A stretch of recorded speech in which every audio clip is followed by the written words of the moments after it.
আসসালামু আলাইকুম রহমতুল্লাহ। ওয়ালাইকুম আসসালাম রহমতুল্লাহ বরকাত। মানে ভালো আছেন? হ্যাঁ, আলহামদুলিল্লাহ। মাশাআল্লাহ, আলহামদুলিল্লাহ, আমরাও ভালো আছি।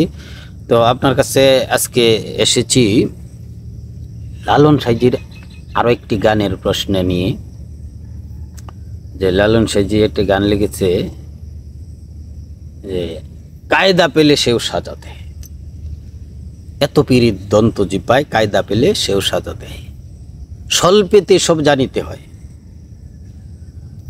এই যে বিষয়গুলি, এই গানটার পুরোপুরি আপনি যদি একটু বিশ্লেষণ করে আমাদেরকে শোনান, তাহলে আমরা শুনে একটু ধন্য হই।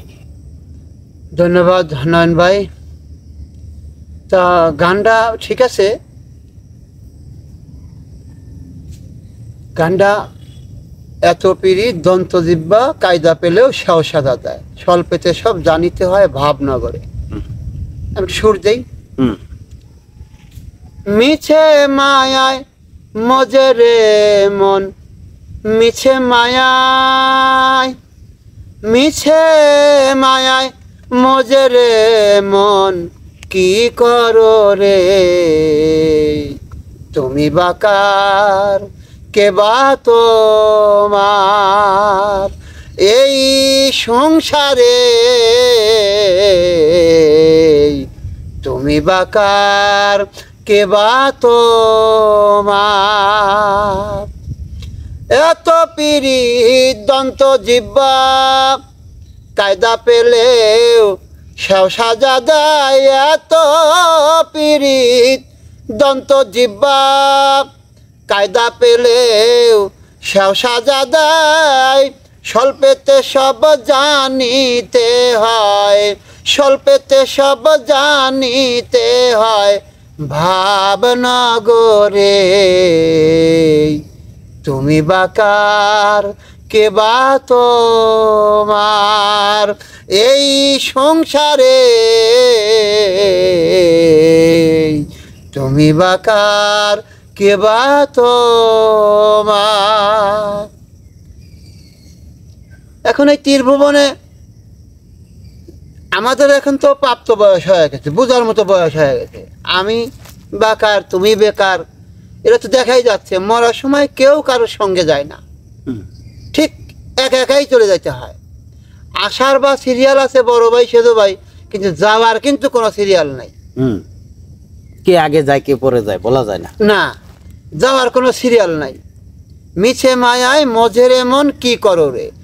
এই আল্লাহ এই ধরাধামে আমাদের যে কাজে পাঠাইছে, আমরা যদি সেই কাজটা পরিপূর্ণভাবে আমলটা যদি না করতে পারি, তাহলে কিন্তু এই দুনিয়াটা আসাটা মিছে হয়ে যাবে। আর যদি পরিপূর্ণ আমল নিয়ে আবার আল্লাহর কাছে ফিরে যেতে পারি, তবেই গা হবে যে মানে সার্থক। একটা মানবের যে জন্ম হয়েছে, আল্লাহ তো সৃষ্টি করছে, আল্লাহর একটা উদ্দেশ্য আছে না? এই পৃথিবীতে যে আল্লাহ আমাদের পাঠাইছে, তারা এই যে দাঁত দেশে যে এই যে বলছে যে এত পীড়িত দন্ত জিব্বা কায়দা পেলে সেও সাজা দেয়।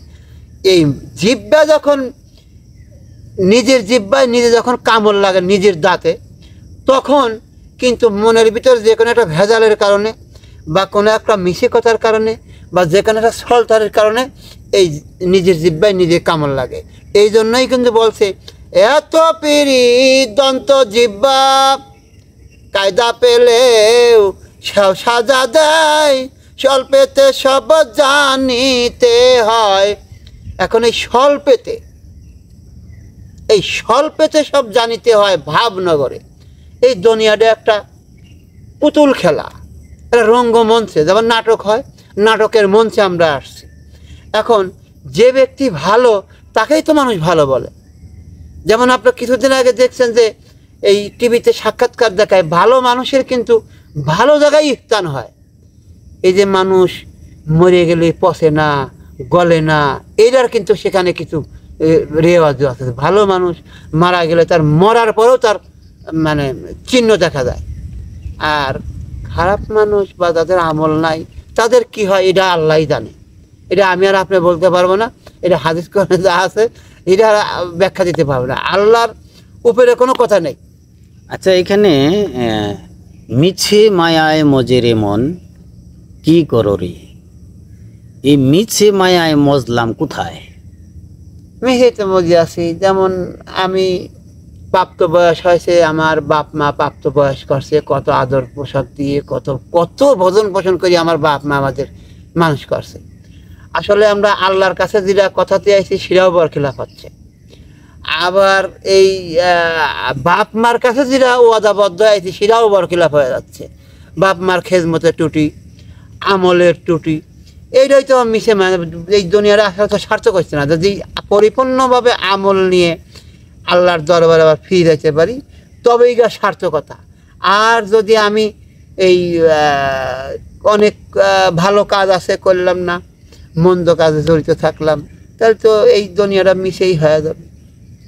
এই গানের শেষের পারাটায় লালন সাজি কি বলছে? যেমন লাস্টের শব্দতে বলছে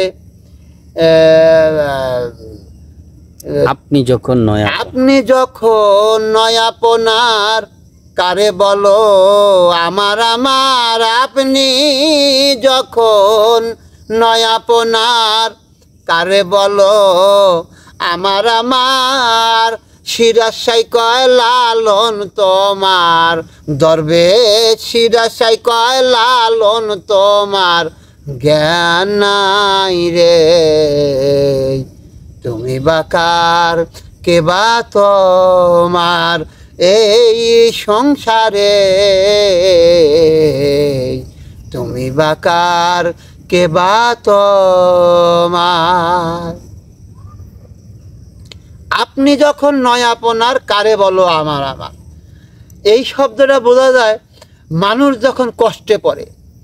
যেমন আমার শরীরে একটা মানুষ অ্যাক্সিডেন্ট হয় না, অ্যাক্সিডেন্ট হয়ে মেডিকেলে যে শুয়ে আছে, সেই কাটার যে যন্ত্রণা, সেই যে আঘাত লাগার যে যন্ত্রণা, এই যন্ত্রণাটা এই যার যন্ত্রণা সেই ভোগ করতে পারতেছে। আমার মা যা করছে যে আহারে, আমার বাপ যা করছে আহারে, আমার বন্ধু যা করছে আহারে, কিন্তু এই আহারে আহারেই করতেছে। কিন্তু এই ব্যথার যে মূল যন্ত্রণা, মূল নির্যাতনা, যে লোকটা ব্যথা পাইছে, যেমন 10 জন মিলে একজনের মারে, ওই ব্যথাটা সেই ভুগতে পারে এই ব্যথার কত যন্ত্রণা।